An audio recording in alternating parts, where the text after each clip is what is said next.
المصور الغفار القهار الوهاب الرزاق الفتاح العليم القابض الباسط الخافض الرافع المعز المذل السميع البصير الحكم العدل اللطيف الخبير الحليم العظيم الغفور الشكور العلي الكبير الحفيظ المقيت الحسيب الجليل الكريم الرقيب المجيب الواسع الحكيم الودود المجيد الباعث الشهيد الحق الوكيل القوي المتين الولي الحميد المحسن المبدئ المعيد المحيي المميت الحي القيوم الواجد الماجد الواحد الأحد الصمد القادر المقتدر المقدم المؤخر الأول الآخر الظاهر الباطن الوارث المتعالي البر التواب المنتقم العفو الرؤوف ملك الملك ذو الجلال والإكرام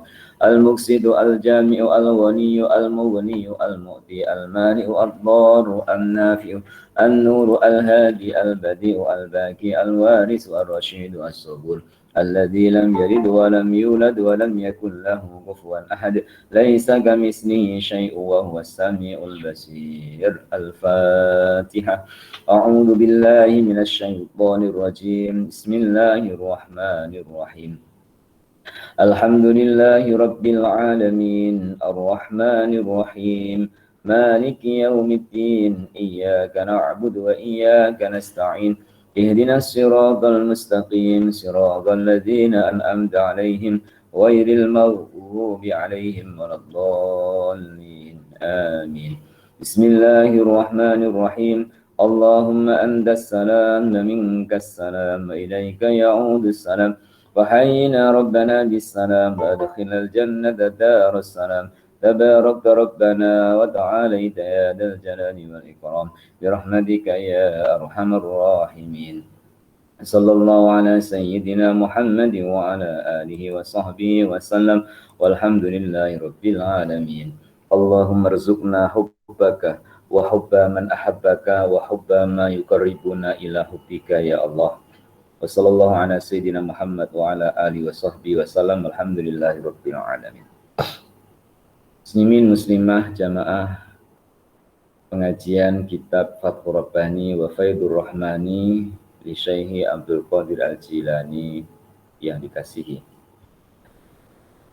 Berawal mengingatkan untuk sama-sama menambah rasa syukur, terima kasih kepada Allah Subhanahu wa Ta'ala, supaya semakin bertambah husnuzon kita kepada Allah, supaya bertambah persangkaan baik kita kepada Allah. Karena itulah modal utama kita sebelum kita kembali kepada Allah untuk sentiasa berhusnuzon kepadanya atas segala ketentuannya, atas segala takdirnya, atas segala keputusannya. Dan tentu semua jemaah telah pun mendapat kabar bahwa kawan kita, Puan Ajah Badariyah binti Taib, telah pun kembali ke rahmatullah. Telah tiba waktu dan masanya beliau untuk menghadap kepada Allah. Iringan doa menyertai kawan kita yang telah menghadap kepadanya. Semoga amal kebaikannya diterima di sisi Allah Subhanahu wa Ta'ala. Salah silap dan dosa dimaafkan oleh Allah dan diletakkan di sisi Allah Ta'ala di tempat yang mulia. Beliau adalah salah satu generasi awal yang mengikuti pengajian baik di Masjid Al-Hidayah ataupun kuliah-kuliah saya di tempat lain. Dan juga beliau sudah pernah menziarah ke Ma'had Nurul Huda di tahun 2018 yang telah berlalu. ahli keluarga yang ditinggalkan semoga diberikan kekuatan dan kesabaran oleh Allah Ta'ala, dan kawan-kawan yang ditinggalkan, maknanya kita-kita semua ini, semoga tetap iman dan Islam, ilmu pengetahuan yang diperolehi dapat sama-sama kita amalkan, dan kita hadiahkan suratul Fatihah mengiringi kepergian beliau dan kepulangan beliau di hadapan Allah Subhanahu wa Ta'ala. Semoga urusan beliau masuk alam barzah, masuk alam kubur, berhadapan dengan malaikat mungkar dan nakir, berhadapan dengan pertanyaan malaikat mungkar dan nakir. Allah beri kekuatan kepada beliau untuk menjawabnya dari intipati pelajaran dan ilmu maupun amal yang diamalkannya. Lahal Fatihah. A'udzu billahi minasyaitonir rajim. Bismillahirrahmanirrahim. Alhamdulillahirabbil alamin. Arrahmanir rahim. Maliki yaumiddin. Iyyaka na'budu wa iyyaka nasta'in. Ihdinas siratal mustaqim. Siratal ladzina an'amta 'alaihim ghairil maghdubi 'alaihim waladdallin. Amin. Terima kasih. Mengingatkan yang kedua, untuk selalu berselawat kepada Rasulullah Muhammad Sallallahu Alaihi Wasallam, memperbanyakkan salam dan solawat kepada baginda. Untuk suasana yang sedang dihadapi oleh dunia, menziarah ke makam beliau, banyak proses yang harus dilalui, banyak prosedur yang harus dijalani. Andaikan kita belum atau tidak mampu untuk menziarah ke makam beliau dalam suasana yang sedang dihadapi oleh dunia seperti ini, tidaklah terhalang untuk memperbanyakkan salam dan sholawat kita kepada baginda. Semoga kita dikenali oleh baginda karena sering dan selalu menyampaikan salam kepadanya, juga diakui sebagai umatnya, juga mendapatkan syafaatul uzma di yaumil qiyamah nantinya, juga sepanjang hayat yang tersisa dapat mencontohi dan meneladani baginda, meniru dan mengikuti perintah dan ajarannya, meninggalkan tegahan dan juga larangannya. Berkah salam dan sholawat kita kepada baginda ibarat seperti keakraban seseorang ketika seseorang itu berada dalam kebaikan, selalu didukung oleh kawan akrabnya. Apabila berada di dalam kesulitan, selalu dibantu karena keakrabannya. Ketika salah, selalu diingatkan karena keakrabannya.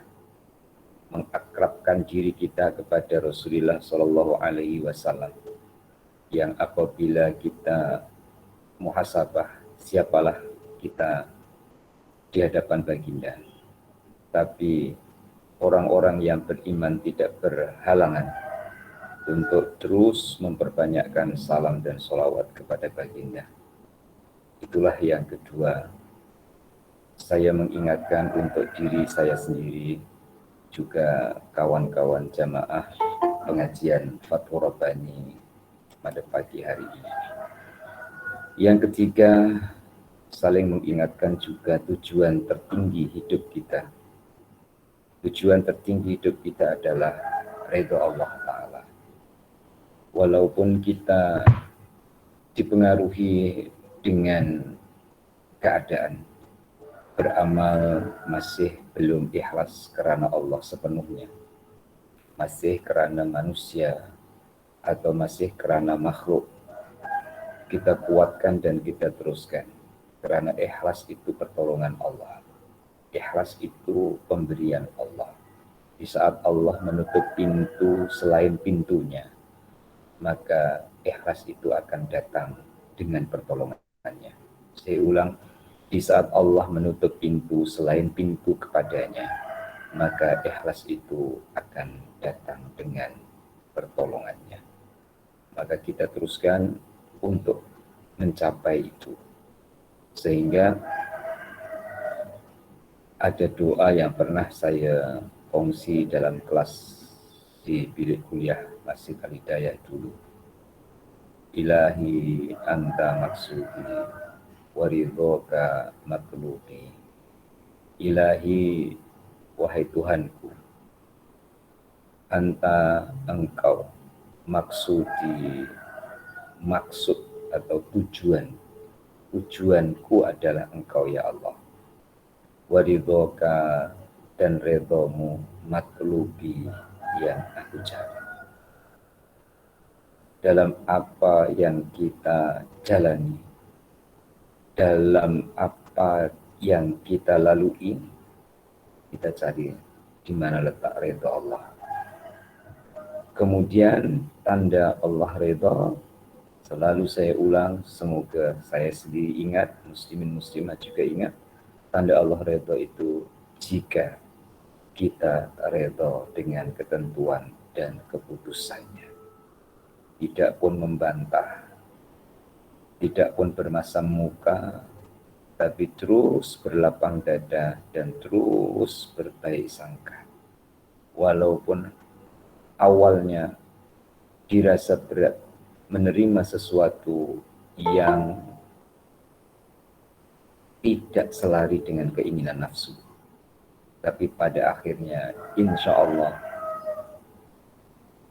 Ta'ala akan ubah berat itu menjadi ringan, susah menjadi senang, sulit menjadi mudah. Karena itu janji Allah Ta'ala, saya ja'alullah ba'da usrin yusra. Allah akan menjadikan sesuatu yang sulit itu mudah. Bagi siapa? Bagi orang yang beriman dan bertakwa. Ciri orang yang beriman dan bertakwa itu salah satunya dan yang tertingginya adalah selalu mencari ridho Allah di mana ia berada dan selalu husnudzon kepada ketentuan dan keputusannya. Pagi ini kita akan sambung juga mendekati kepada apa yang saya sampaikan di awal pengajian ini, yaitu di muka surat 811. Di muka surat 811. Dan sebelum saya teruskan, 3 tadi saya ulang. Ya. Nombor 1, syukur kepada Allah Ta'ala harus kita tingkatkan. 2, selawat kepada Rasulullah kita perbanyakkan. 3, tujuan hidup cari ridho Allah Ta'ala harus kita kuatkan. Sehingga husnuzon kita kepada Allah Ta'ala semakin bertambah, berbaik sangka kita kepada Allah Ta'ala semakin bertambah, sisa kehidupan kita yang kita tidak tahu panjangnya berapa lagi, baik itu hari, minggu, bulan, ataupun tahun, kita cari ridhonya atas semua urusan yang Allah Ta'ala hadapkan kepada kita. Dalam kitab Fathur Rabbani penggal yang ke-5 di muka surat 811, beliau Syekh Abdul Qadir Al-Jilani menyampaikan, wahai hamba kesenangan dan perangai, wahai hamba pujian dan sanjungan, apa yang telah ditulis oleh kalam dan telah diketahui oleh Allah tentang beberapa bagian rizki adalah pasti terjadi. Tauhid mempunyai rahasia dari beberapa rahasia Allah dalam hati hamba-hambanya. Rahasia itu tidak boleh dilihat oleh syaitan, tidak boleh dilihat oleh akal dan juga maupun malaikat. Berusahalah agar engkau mendapat pangkat fa'lah. Muslimin dan muslimah beratus halaman, beratus muka surat. Allah beri kesabaran kepada kita, juga kekuatan mengiringinya dalam mempelajari, mengkaji, memahami kitab Fathur Rabbani ini. Tinggallah berada di muka surat 811. Suasana hati yang terus silih berganti. Suasana hati yang terus berubah-ubah. Ketahuilah bersama, perubahan hati mengingatkan kita kepada yang maha mengubah. Bahkan Rasulullah SAW memberi gambaran bergolaknya hati itu seperti air yang mendidih apabila dipanaskan oleh air. Sehingga kekuatan hati dalam perubahannya adalah tauhid. Semua perubahan kembali kepada yang maha merubah. Semua perubahan atas kehendak yang maha merubah. Maka dalam apapun perubahan, kalimah la ilaha illallah tetap kita pertahankan. Dan semoga mampu kita pertahankan dengan izin dan pertolongan Allah tentunya sampai ruh keluar dari jasad kita. Sampai akhir hayat, sampai detik akhir kita berada di dunia. Allah tidak melarang hamba untuk mencari kesenangan. Bahkan Allah suruh kita bersenang-senang. Nyatanya Allah suruh kita bersenang-senang. Allah menciptakan ciptaannya yang menjadikan kita senang dengan ciptaannya. Saya ulang, Allah menjadikan ciptaan yang kita bisa jadi senang dengan ciptaan. Setekun-tekunnya orang yang tekun, sekhusyuk-khusyuknya orang yang khusyuk, pasti ada rasa lapar. Baca Quran memanjang, pasti ada rasa lapar. Sholat beratus rakaat, pasti ada rasa lapar. Walaupun lapar itu relatif, arti relatif ada dua. Satu, yang dihadapi oleh jasmani. Laparnya jasmani cari makan. Dua, lapar rohani. Laparnya rohani cari yang memberi makan. Sekali lagi, lapar jasmani cari makanan, lapar rohani cari yang memberi makan. Orang yang berada di dalam perjalanan menuju kepada Allah,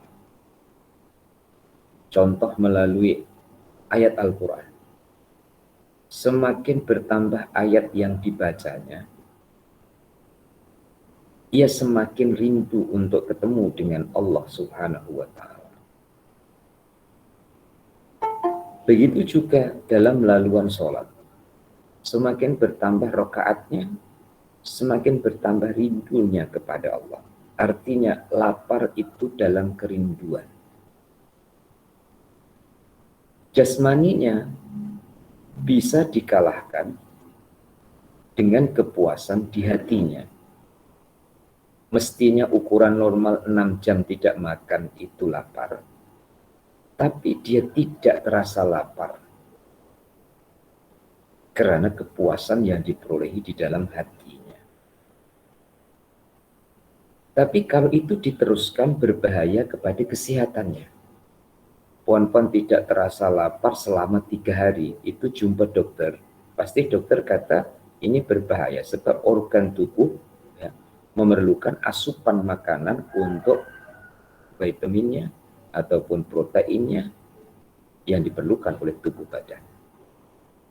Dan itu pernah terjadi di eranya Ibrahim bin Adham. Ibrahim bin Adham itu pernah meninggalkan makanan karena tidak terasa lapar. Puasnya dengan Allah Ta'ala melalui amal yang dikerjakannya itu tidak terasa lapar. Kemudian di depan makanan itu dia berkata, andaikan jasmani ini bisa kuat tanpa makan, maka aku tidak akan makan engkau. Artinya, makan yang ia makan untuk jasmani itu sekadar memenuhi perintah Allah Ta'ala menyuruh kita makan. Ya ayyuhan nas, kulu min thayyibati ma razaqnakum. Wahai manusia, makanlah dari rizki yang kami rizkikan kepadamu.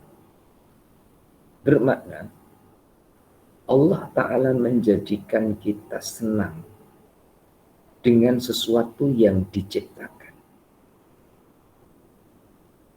Kalau ada di antara kita, khususnya saya sendiri, dengan sesuatu yang diciptakan kita tidak dapat merasa nyaman, tidak dapat merasa senang, insya Allah itu tanda Allah naikkan. Kita berpikir positif. Pon-pon dengan hartanya tidak terasa senang. Pon-pon dengan makanan di dapurnya tidak terasa senang. Pon-pon dengan pasangannya tidak terasa senang, pon-pon dengan keluarganya tidak terasa senang. Positif cara kita berpikir adalah karena Allah mengajar kita untuk bersenang-senang dengan Allah. Jangan berpikir negatif. Kalau negatifnya nanti yang tergambar atau ternampak adalah masalah. Kenapa tidak senang dengan keluarga? Karena ada masalah dengan keluarga. Kenapa tak senang duduk di rumah? Karena ada masalah dengan orang rumah. Kenapa tidak senang dengan anak-anak? Karena ada masalah dengan anak-anak. Masalah itu wajar. Tapi hikmah di sebalik itu, Allah hendak mengajar kita itu tenangnya dengan Allah. Contoh, secara berbetulan, tapi adalah kehendak Allah. Puan Badariyah binti Taib yang pada hari ini telah kembali kepada Allah. Semoga beliau senangnya itu dengan Allah, maka meninggalkan keluarga, harta benda, ataupun jawatannya, dan apapun yang bersifat dunia, tidak menjadi beban kepadanya, karena ia sebelumnya adalah tenang dan senang bersama Allah. Nah sekarang, kita kembali kepada diri kita masing-masing. Di saat Allah Ta'ala telah pun mengubah suasana keadaan diri kita, senangnya itu bukan dengan ciptaan, tapi dengan Allah, berarti Allah Ta'ala tingkatkan. Namun jika muslimin muslimah dengan tingkatan yang berbeda, senangnya itu masih bersama dengan alam ciptaan, tidak apa-apa, jangan paksakan dulu untuk terus membenci dengan cara yang salah. Ya. Contoh membenci dengan cara yang salah. Puan-puan di dapur ada pinggan, mangkok, dapur, perabot, yang lain-lain atas kebencian ataupun memaksa untuk benci, kemudian puan-puan paling pecahkan. Tidak, bukan dengan cara itu. Karena perubahan ini bukan perubahan fisik. Perubahan ini bukan perubahan lahiriah, tapi ia adalah perubahan suasana hati. Allah Subhanahu wa Ta'ala menolong kepada hamba berawal dari ciptaan yang dihadapkan supaya manusia ini senang dengan yang Allah Ta'ala berikan. Contohlah, puan-puan ya, membayangkan dapat hadiah dari mak mertua. Puan-puan dapat hadiah atau dapat pemberian, kemudian puan-puan mukanya masam. Tentu yang memberi kecil hati. Disukai atau tidak disukai, diperlukan atau belum diperlukan, dikasih oleh mak mertua, terima dengan senyuman. Yang memberi puas. Allah Ta'ala bagi kepada kita, kita terima. Karena sememangnya Allah Ta'ala Maha tahu. Ada peringkat hamba itu senangnya dengan pemberian. Senangnya dengan pemberian. Diberi oleh Allah Ta'ala dulu, kemudian diperintah oleh Allah Ta'ala. Perintah Allah memimpin, menggiring, supaya masuk ke dalam surga.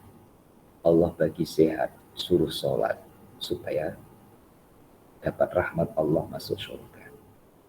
Allah bagi rizki, suruh zakat, supaya berjalan di jalan surga. Allah bagi ilmu, suruh amalkan, supaya manfaat menuju kepada surganya. Dan pemberian-pemberian Allah Ta'ala lainnya. Di saat sudah ada dan sudah mulai perubahan, tenangnya adalah bersama Allah. Meningkat dari tenang dan senang kepada pemberian, berubah menjadi senang kepada yang Maha memberikan, mulai lepas ikatan-ikatan dunia dari dirinya. Mulai lepas ikatan-ikatan kendaraan dari hatinya. Dan biasanya yang seperti itu, dunia dan kebendaan malah ingin ikut dengan dia. Puan-puan, contoh hubungan manusia dulu. Orang yang haus dengan pengaruh. Orang mencari pengaruh. Tapi orang itu tidak dapat dipercaya oleh orang-orang yang berada di sekelilingnya. Tentu walaupun ia campaign untuk mendapatkan pengaruh yang besar dari masyarakat dan lingkungannya, masyarakat tidak pilih dia. Ada orang yang tidak campaign, tapi orang itu dapat dipercaya dan dapat menjadi contoh kepada masyarakat dan lingkungannya. Walaupun dia tidak campaign, masyarakat dan lingkungannya suka dengan dia. Ini fitrah alam. Alam itu suka kepada kebaikan. Masya Allah. Sekali lagi, alam itu suka dengan kebaikan.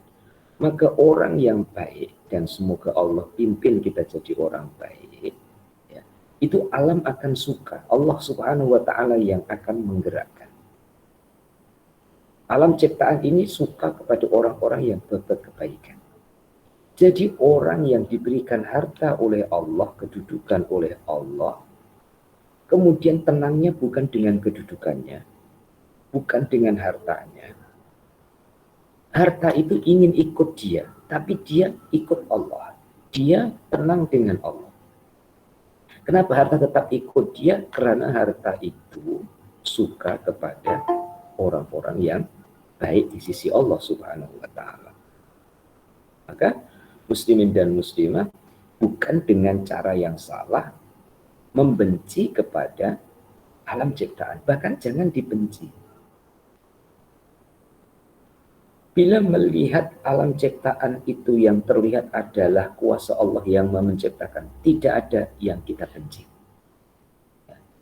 Melainkan jika ada rasa kebencian adalah karena tidak baiknya ataupun sifat-sifat tercelanya makhluk, bukan karena Allah menciptakan.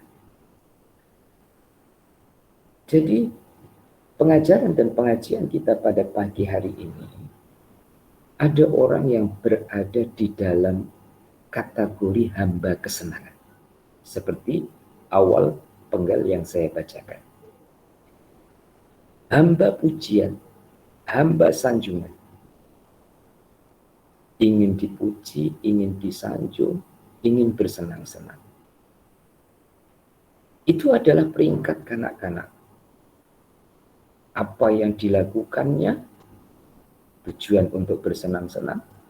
Apa yang dilakukannya, tujuan untuk mendapat pujian dan juga sanjungan.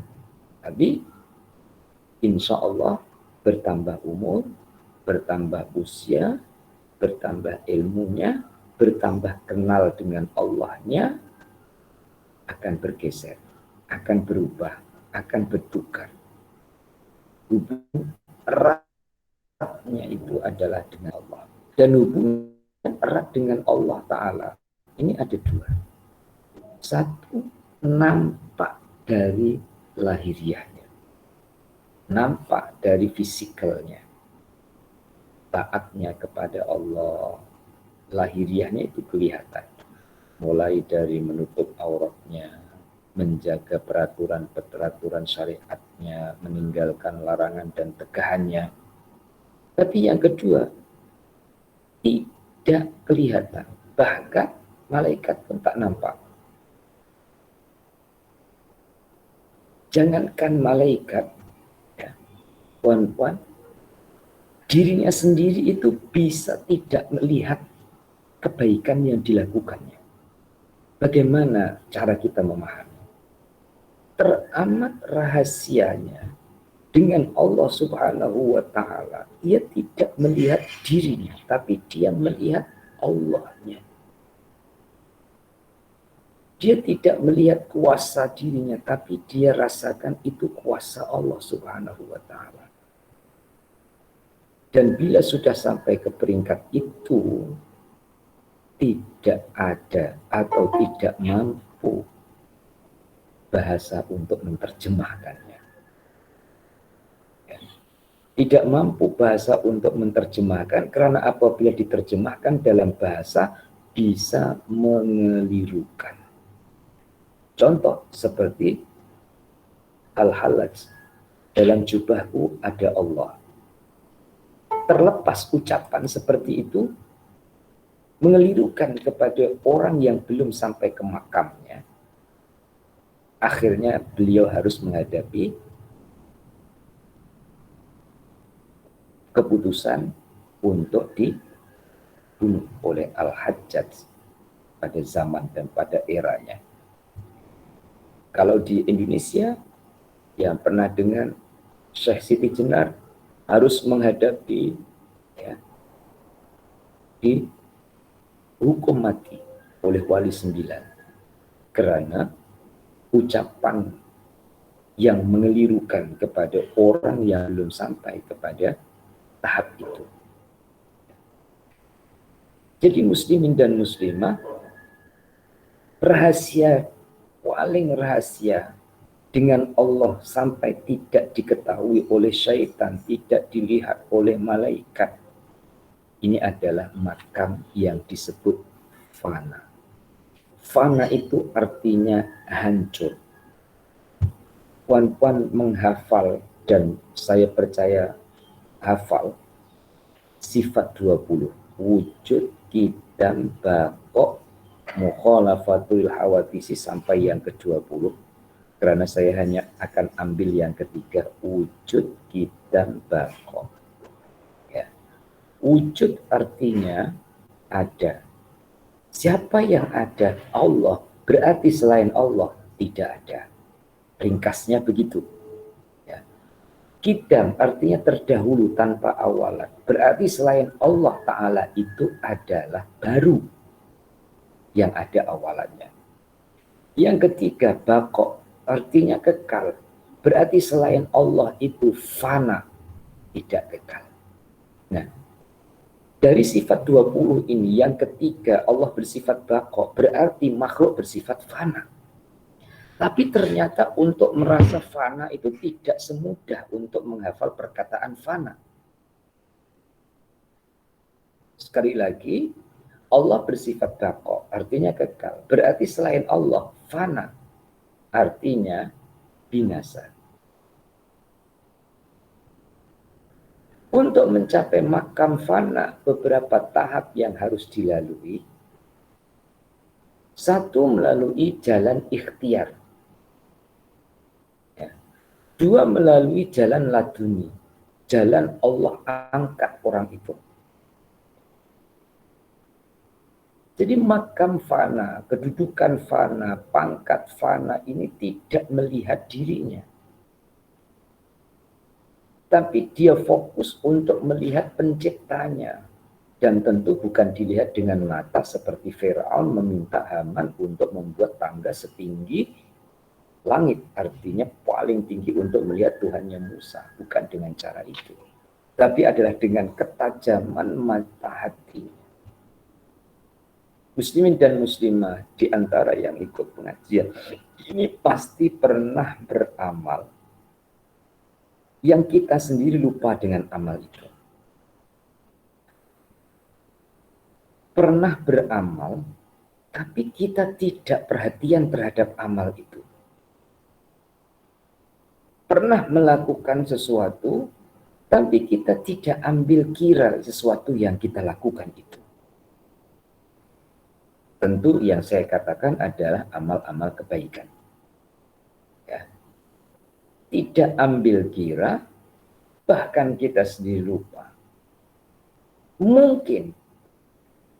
Mungkin dalam arti harapan, mungkin itulah cara Allah Subhanahu wa ta'ala mengajar kepada kita untuk tidak melihat kepada amal. Untuk tidak bergantung kepada amal. Di satu sisi kita tetap berusaha untuk beramal, tapi ada masa-masa tertentu kita tidak melihat kepada amal itu. Tak ambil kira amal itu. Nah, tidak ambil kira di atas dasar lillah, di atas dasar kerana Allah, bermakna itulah cara. Dari sebagian caranya Allah Subhanahu wa ta'ala mengajar kepada kita untuk tidak memperhatikan dirinya, tapi memperhatikan tujuan amalnya dan melihat kepada Sang Penciptanya. Tambahan, semoga tidak mengelirukan. Makam fana ini tidak boleh dibuat-buat dan tidak akan dapat dibuat-buat. Artinya tidak dapat dibuat-buat. Puan-puan punya keluarga. Punya tanggung jawab dengan harta benda. Punya tanggung jawab dengan pasangannya. Atau punya tanggung jawab di tempat kerja, atau tanggung jawab yang lain. Orang yang sudah diangkat oleh Allah Ta'ala pada makam fana, kemudian Allah lalaikan, lupakan kepada orang-orang yang bersamanya, ataupun kepada tanggung jawabnya, yang otomatis asal tanggung jawab tidak menjadi tanggung jawab karena dia berada di makam fana. Asalnya berhubungan kemudian tidak berhubungan karena ia berada di makam fana. Orang itu di pandangan orang awam adalah gila. Gila karena lepas dari tanggung jawab. Tapi orang yang sama-sama satu level dengannya, ia tidak mengatakan kita gila. Itulah orang yang rindu, zauq dan syauq di hadapan Allah Subhanahu wa ta'ala.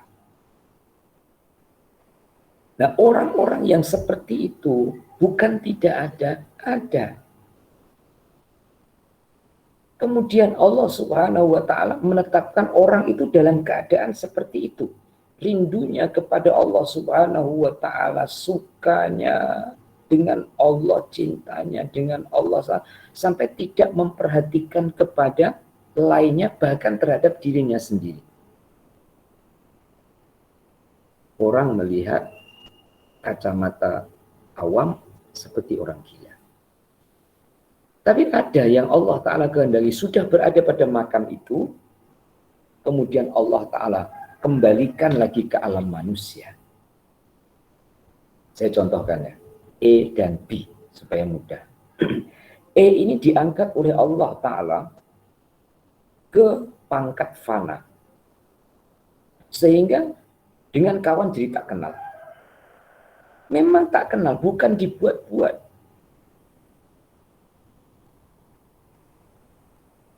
Yang ia kenal fokusnya adalah Sang Pencipta. Kemudian B berada dalam kedudukan yang sama dengan E itu tadi. Sama. Tapi yang E ini tetap Allah Ta'ala jadikan seperti itu. Yang B ini Allah Ta'ala turunkan lagi ke alam manusia. Tapi dia sudah pernah berada di makam fana, ataupun tetap berada di makam fana, di pangkat fana, tapi dia diberi oleh Allah Ta'ala kesadaran untuk berhubungan dengan sesama. Nah, orang yang asalnya sudah sampai ke makam fana, dia tidak akan mengatakan orang yang berada di makam fana itu adalah gila. B tidak akan mengatakan gila, karena dia pernah merasakan seperti E. Dan B akan tetap kenal kepada E. Bahkan E itu sendiri, ya, bahkan E itu sendiri, ia kenal dengan B adalah di makam fana, bukan pada alam kemanusiaan ataupun alam orang awam. Maka muslimin dan muslimah yang dikasih sekalian, ya, makam fana ini tidak dapat dibuat-buat. Dan puan-puan yang sekarang sedang mengaji, ya jangan bercita-cita jadi makam fana atau pangkat fana. Terus bagaimana Ustadz mengajinya? Bersiap sedia. Ya, bersiap sedia. Jika Allah Ta'ala menghendaki, semoga di sebalik kehendak Allah Ta'ala itu beriringan dengan kekuatan, yang mana kekuatan itu kita tidak terus tak kenal dengan alam ciptaan. Kita tetap mengenal hubungan kawan, ya, suami, istri, jiran, tetangga, rakan, teman, ya. Tapi hati kita, bahasa Jawa, ya, bahasa Jawa itu kesengsem. Kesengsem itu semuanya yang terlihat itu adalah kehendaknya Allah. Bila semuanya terlihat kehendaknya Allah Ta'ala, ia menyimpulkan tak ada kehendak Allah itu yang tidak baik. Semuanya pasti baik. Rabbana ma khalaqta hadza batila subhanaka faqina azabannar. Sebelahnya, apabila kamu bersifat redha, maka dia mencintaimu. Apabila dia telah mencintaimu, maka dia akan memperlihatkan kepadamu.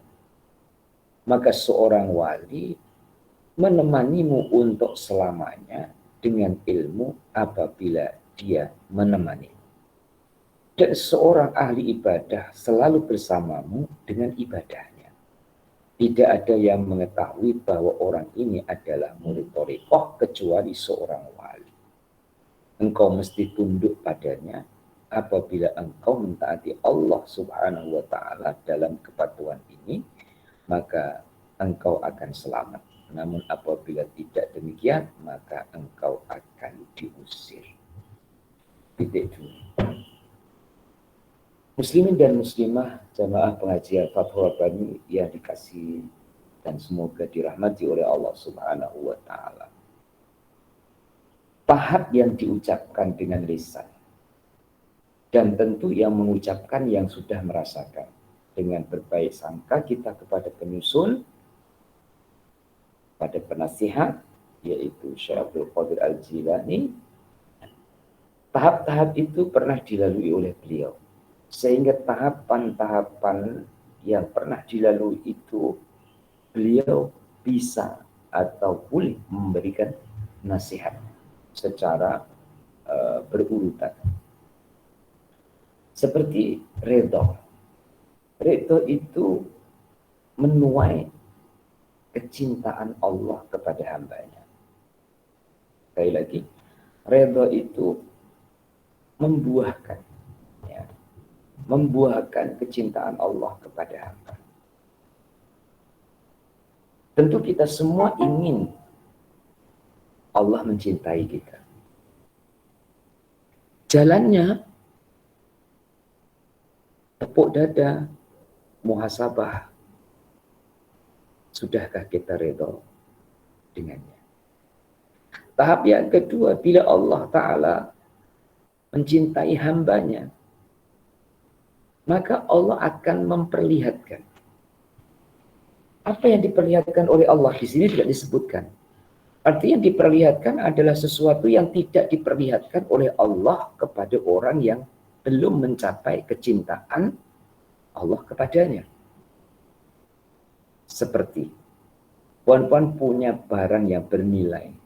Tentu tidak semua orang puan-puan tunjukkan barang itu kepada orang lain.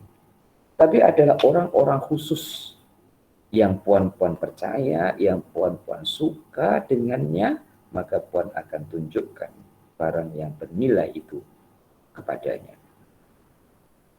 Nah, orang yang telah pun berada dalam kecintaan Allah terhadap dirinya, Allah akan buka, Allah akan tunjukkan, ya. Allah akan perlihatkan. Nah, yang diperlihatkan oleh Allah itu lebih bernilai daripada dunia dan seisinya. Tentu orang itu tidak akan tergiur dengan dunia. Tidak akan terpedaya dengan dunia. Yang Allah Ta'ala tunjukkan lebih baik daripada dunia seisinya, maka dia tidak akan lagi menjadi hamba dunia. Yang Allah Ta'ala tunjukkan lebih nikmat daripada dunia, maka dia tidak akan mencari kesenangan di dunia, melainkan jika ia diberi oleh Allah Ta'ala dunia adalah sebagai jembatan baginya untuk menuju kepada Tuhan. Kemudian Allah Ta'ala atur, ya, luasnya ilmu Allah Ta'ala tidak mampu kita untuk membayangkan. Apatah lagi menulis. Qul law kana al-bahru midatan li kalimati rabbi lanafidal bahru qabla an tanfadda kalimatu rabbi walau ji'na bimisli madada. Ilmunya Allah yang sangat luas. Lautan jadi dakwah, pohon jadi tinta, 7 kali tidak akan mampu dan tidak akan cukup untuk menulis ilmunya Allah. Begitu luasnya. Maka berdasarkan keluasan ilmunya Allah Subhanahu wa Ta'ala, seorang wali diatur oleh Allah. Ya. Diatur oleh Allah Subhanahu wa Ta'ala. Ketemunya adalah orang-orang yang selari dan sejalan dengannya. Maka dalam bahasa beliau, seorang wali menemanimu selamanya dengan ilmu apabila dia menemanimu. Nah, pertemanan ini tidak seharusnya satu tempat. Pertemanan itu tidak harus kemana-mana bersama.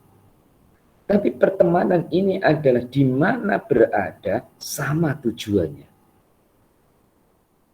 Mudahnya. Puan-puan sholat subuh di Malaysia, saya sholat subuh di Indonesia. Tentu tempatnya berbeda. Oke lah, yang sekarang. Puan-puan mengaji di rumah masing-masing. Saya juga berada di rumah saya sendiri. Dengan tempat yang berbeda, bertemu. Dengan tempat yang berbeda, berkawan. Dengan tempat yang berbeda, bersahabat. Karena ketemu pada tujuannya. Maka muslimin dan muslimah di saat kita melakukan kebaikan, satu, harus merasa itu pertolongan Allah. Dua, merasa bersama hamba-hamba Allah yang baik, yang dikehendaki oleh Allah Ta'ala untuk sama tujuan hidupnya dan perjalanannya menuju kepada Allah Subhanahu wa Ta'ala. Nah, dalam barisan, dalam kumpulan, dalam kelompok, dalam golongan, dalam keahlian itu, ternyata perubahan waktu merubah dirinya tidak konsisten, tidak seperti temannya, dia akan terkeluar dari kumpulan itu. Dibahasakan, maka engkau akan diusir, terkeluar dari kumpulan itu sendiri.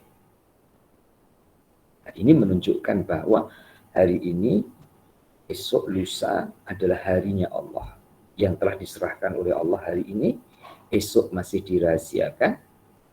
Semoga hari ini kita baik, esok pun baik, bahkan bertambah baik. Bawahnya. Pernah kami berjalan di belakang para guru. Kami seakan-akan semut kecil agar kami boleh mendapat pelajaran dari mereka. Barang siapa yang merasa cukup dengan pendapatnya sendiri, maka dia akan tersesat.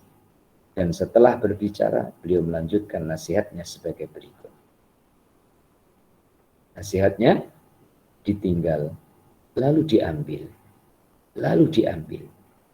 Kadangkala pakaianku adalah kewujudan, ada kalanya adalah kefanaan. Makhluk adalah selain Allah. Makna engkau bersama mereka adalah engkau menasihati mereka setelah engkau bersamanya. Bersama makhluklah engkau setelah bersamanya. Sebab apabila engkau menemani makhluk setelah bersamanya, maka engkau adalah bersamanya, bukan bersama mereka. Sebagai tanda yang menunjukkan bahwa engkau bersama makhluk adalah engkau tidak meyakini bahaya maupun manfaat dari mereka. Bahkan semuanya diserahkan kepadamu. Hati para wali adalah hati yang makan dari anugerahnya, mendengar dari kalamnya, melihat kegembiraan dari kedekatan kepadanya. Insya Allah akan semakin bertambah jelas walaupun perlu dijelaskan lagi. Ya. Dan semoga Allah Ta'ala memudahkan kepada saya untuk berkongsi penjelasan menuju kepada kefahaman yang dikehendaki ataupun kefahaman yang benar yang dimaksudkan di dalam kitab ini. On off itu bahasa manusia. On ya hidup, off mati, umpama diartikan seperti itu. On ingat, off lupa. Terserah kita mau mengartikan istilah itu dengan arti apa. Ya. Nah, terjadilah perubahan pada manusia. Kadang ia merasa wujud, merasa ada. Ya. Karena kita pegang tangan kita, ya ada tangan kita 5 jari ini. Tapi kadang kita merasa fana, merasa tidak ada. Karena saat itu kita dikuasai dengan hebatnya Allah Tuhan yang Maha Hebat. Besarnya Allah Tuhan yang Maha Besar, agungnya Allah Tuhan yang Maha Agung, siapalah saya tanpa diciptakan olehnya. Siapalah saya tanpa diwujudkan olehnya. Bahkan akan terlintas dan datang lintasan, saya itu tidak ada. Dari tidak ada menjadi ada karena diadakan, dan tidak ada lagi jika tidak diadakan. Ini bahasa yang berputar. Ya. Saya ini tidak ada jika tidak diadakan, dan tidak ada lagi jika tidak diadakan. Berarti siapa yang ada adalah Allah. Perputaran yang seperti itu, ataupun bisikan yang menguasai hati seorang hamba sampai ke tingkatan itu, urutan-urutannya. Lahir itu Allah Ta'ala temukan kita dengan alam ciptaan. Merasa perlu dengan sesuatu yang Allah Ta'ala cipta. Kemudian bukan hanya perlu, tapi suka, kemudian rindu. Ya. Seakan-akan tak ingin berpisah. Ya. Betapa susahnya punya anak 2 tahun yang harus sudah pisah susu. Ya. Tapi tak pisah-pisah. Maka jumpa dengan Tuan Guru ikhtiar. Bagaimana supaya anaknya itu tidak menyusu lagi karena sudah 2 tahun ataupun 24 bulan. Pada saat itu seakan-akan anak tidak mau untuk berpisah.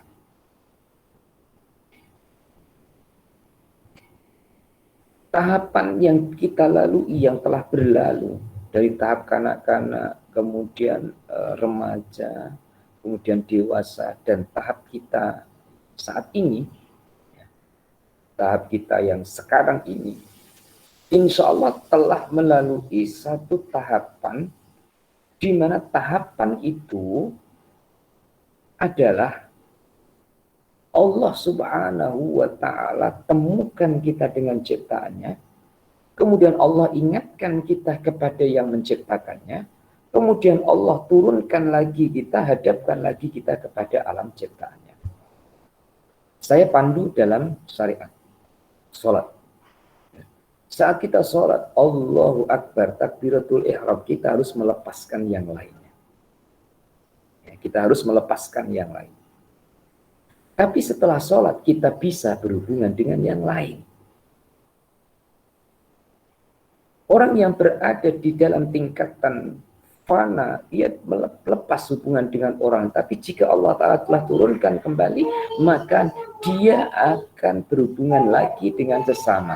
Tapi di saat dia berhubungan dengan sesama, dia tidak akan merasa ada kekuatan, melainkan kekuatan Allah. Maka sesama itu adalah makhluk Allah yang jadi cara Allah Ta'ala menyampaikan pertolongan kepada hambanya. Salah satu cara Allah menolong kepada hamba. Saya tambah perkataan salah satu cara, karena Allah kuasa untuk menolong tanpa perantara. Ya. Dan Allah Ta'ala bukan minta tolong kepada perantara. Ini berbeda dengan makhluk. Kita akan antar sesuatu, kita tidak ada waktu, kita tidak mampu, kemudian kita minta tolong kepada orang lain untuk mengantarkan. Itu karena kita perlu dengan dia.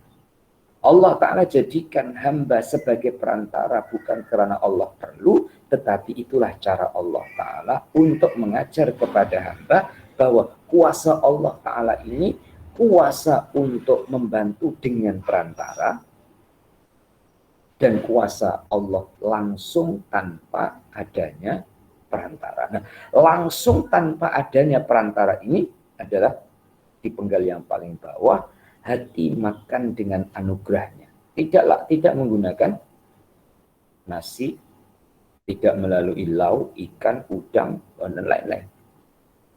Juga melihat kegembiraan adalah karena dekat dengannya. Bukan karena hiburan, bukan karena adanya TV, bukan karena adanya handphone, ataupun adanya film, ataupun hiburan-hiburan lain. Tapi cukup dengan Allah Ta'ala, tanpa perantara. Nah, dalam kajian kita pada pagi hari ini, di manakah kita tidak diketahui oleh orang lain, melainkan diri kita sendiri. Tidak diketahui oleh siapapun, melainkan Allah. Maka pengajian kita pada pagi hari ini adalah mengukur diri kita sendiri. Mengukur diri melalui melihat kepada dirinya. Sekali lagi, mengukur dirinya melalui melihat dirinya. Nah, apabila kita sudah mau mengukur diri melalui melihat diri kita, ternyata kita belum tahu siapa kita, jangan kecewa. Apabila kita belum tahu siapa kita, kita akan diberitahu langsung oleh Allah Subhanahu wa Ta'ala. Nah, bagaimana cara Allah Ta'ala memberitahu? Zikirnya diteruskan, amalnya diteruskan. Bahkan bukan hanya diteruskan, tapi diikhlaskan. Bukan hanya diikhlaskan, tapi carilah ridho Allah Subhanahu wa Ta'ala di sebalik yang kita lakukan. Insya Allah akan kenalkan kita. Arti kenalkan, kenal diri kita. Ya, kenal diri kita sendiri. Dan itu sangat lebih penting daripada kita mengenal orang lain. Ya. Kita mengenal diri kita lebih penting daripada kita mengenal orang lain. Namun tidak menutup kemungkinan kita kenal orang lain untuk kita kenal diri kita. Seperti kita tidak tahu di belakang kita ini ada apa. Ya. Kita tidak tahu di belakang kita ini ada kotoran, ataupun ada luka, ataupun ada najis. Tapi dengan kita kenal orang lain, maka orang lain akan mengingatkan kita, Kak, baju kakak yang belakang itu kotor. Nah, itu semua adalah cara ataupun proses. Jadi Untuk pagi ini saya cukupkan ini dulu. Muslimin muslimah, insya Allah minggu depan kita akan teruskan lagi tentang pembicaraan Allah kepada kita semasa Allah beri peluang kepada kita berada di dunia. Kita akhiri bersama dengan baca doa. Bismillahirrahmanirrahim. Allahumma salli wa sallim ala sayyidina Muhammad wa ala ali sayyidina Muhammad. Alhamdulillahirabbil alamin. Allahumma rzuqna ilman nafi'ah wa amalan shalihan maqbulah wa rizqan halalan thayyiban wa syan barakah. Allahumma ja'alna minal ladzina yastami'una qawla fayattabi'una ahsanahu bi rahmatika ya arhamar rahim. Rabbana atina fid dunya hasanah wa fil akhirati hasanah wa qina adzabannar. Wa sallallahu ala sayyidina Muhammad wa ala alihi wa sahbihi wasallam. Alhamdulillahirabbil alamin. Taqabbalallahu minkum minna wa minkum taqabbal ya karim. Kurang lebihnya minta maaf. Segala kebenaran datang dari Allah, semoga memimpin kita kepada keridhaannya. Kekurangan kekhilafan mohon maaf yang sebesar-besarnya. Hadanallahu wa iyyakum ajmain. Assalamualaikum warahmatullahi wabarakatuh. Terima kasih Ustaz. Assalamualaikum Ustaz. Terima kasih Ustaz. Terima kasih Ustaz. Assalamualaikum semua. Terima kasih Ustaz. Terima kasih. Assalamualaikum. Terima kasih Ustaz. Ya.